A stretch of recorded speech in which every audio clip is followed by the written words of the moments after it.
Martine. Le quartier du Panier est comme un grand village. Les rues sont étroites et courbes à la façon des agglomérations médiévales qui canalisent la perspective afin de ne pas apercevoir le point de fuite lointain. Plusieurs d'entre elles sont en escalier à pas d'âne pour permettre aux animaux chargés de blé de monter jusqu'à la place des moulins où les meules des moulins à vent le transforment en farine. Seules 2 rues sont circulables, ce qui en fait un quartier piéton depuis toujours. Il y règne une atmosphère étrange, très confortable pour ceux qui sont acceptés par les habitants, effrayante pour ceux que le quartier ne veut pas intégrer. Il y persiste une mentalité sévère et violente, héritée du milieu du XXe siècle, quand il était le fief de Megherini et que la prostitution était sa principale économie. On trouve encore dans tous les bars, sur l'étagère des spiritueux, les 3 singes de la sagesse qui seraient de ne rien avoir, rien entendre et de ne rien dire. Signe qu'ici on ne dénonce pas, qu'on est d'abord fidèle à sa famille, son quartier, son village. On se rencontre dans les rues, nul besoin de prendre rendez-vous. On se déplace de 2 ou 3 rues et on va frapper à la porte des amis quand on a envie de les voir. La porte de Martine est toujours ouverte.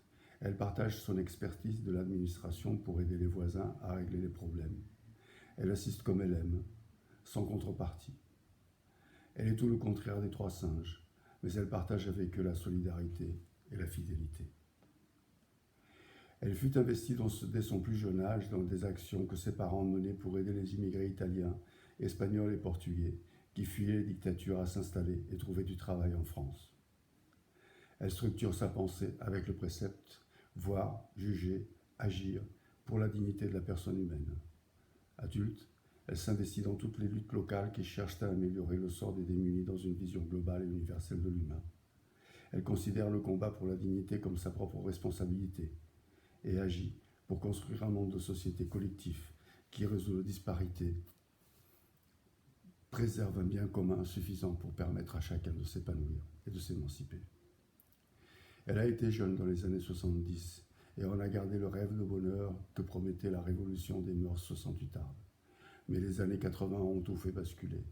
Le cynisme du pouvoir s'est approprié le vocabulaire des libertaires pour imposer le libéralisme. Les aspirations des jeunes de ces années et leur désir de liberté ont été vendus à la finance par un président qu'ils ont élu et qu'ils pensaient tellement proche de leurs idéaux qu'ils l'appelaient tonton.